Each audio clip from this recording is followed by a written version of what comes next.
Hi guys, I think the summer is really getting to me and my recipes are getting more and more batshit crazy. So today I have an idea of an interesting twist on a Jamaican recipe. The Jamaican recipe is called Rosa de Jamaica and the main ingredient for that is hibiscus. So Jamaica loves its hibiscus. They love to drink it in their cool drinks, in their hot drinks, and also make sauces and recipes in that. And along with hibiscus, Jamaicans also love chicken. So I'm making this recipe in chicken and we'll see how it goes. So first in a hot pan, I'm just going to add my salt and pepper marinated chicken and grill this. I'm not using any oil, but that's why I'm grilling the chicken first, because whatever fat this releases, I'm going to try and make my sauce in just that fat. So while this cooks, let me tell you about the hibiscus concentrate that I've made.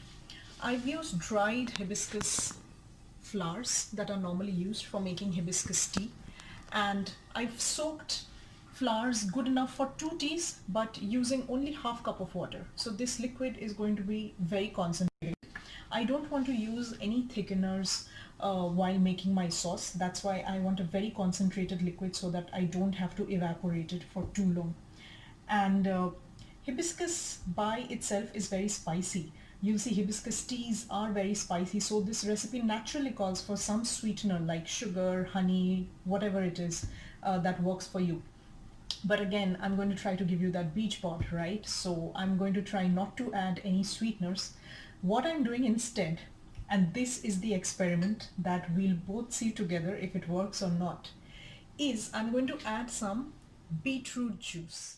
The trick that I'm trying to use from my years of experience is matching colors of foods. So hopefully beetroot will go well with this, and beetroot is naturally very sweet.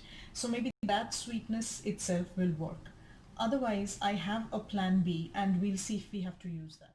So the chicken is done and I'm going to remove the chicken pieces.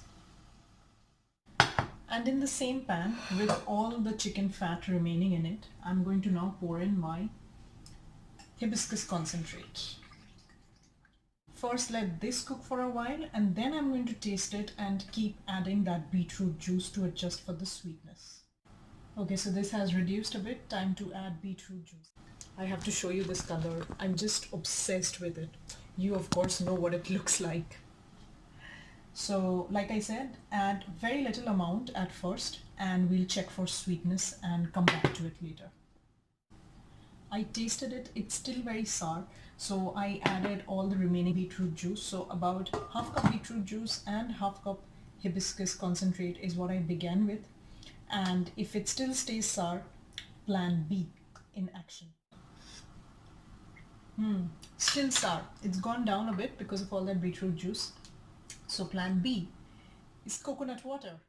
So I've taken less than half a cup of coconut water, warmed this a little bit because this liquid is boiling and I can't add anything cold or room temperature to it. Let's see. But we definitely can't add coconut milk because coconut milk is so overpowering. It will kill all the flavors of hibiscus. So max you can use coconut water. Only going to season this with salt and see how it goes.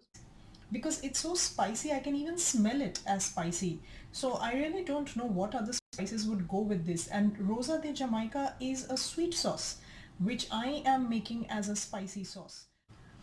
This color is such that it seems that I'm cooking in blood. But jokes apart, do try this. It's exotic, healthy, and pretty yum too. In this lockdown, open up your mind to ideas. Plan B tasting. You know what? This is not too bad. I think I can work with this. It's still a bit sour, but that's the way it is supposed to be, right? I just can't take something, add sugar to it, and just say this is hibiscus and this is healthy and whatever shit, you know? So now I'm going to add my chicken back into this, the grilled chicken, so that it soaks up those flavors. That's my chicken cooking in chicken bloods. So the chicken has been simmering in the sauce for almost 10 minutes now. I think it soaked up all those flavors. So just going to take out the chicken pieces and plate this on my bed of rice and veggies. But let this sauce keep cooking, keep reducing. And all I'm going to add is salt to taste. I had marinated my chicken already in salt and pepper, so the sauce has already got some of that in. Whatever extra required or not, that is the only thing that I'm going to check for. My reduction is done, and even though it's reduced a lot, let me tell you that it's still very watery. So I would advise you to add some thickener like cornstarch or arrowroot. Bloody hell, that looks like. Alright guys, I had fun cooking this today and I feel like Lady Macbeth myself. Bon appetit.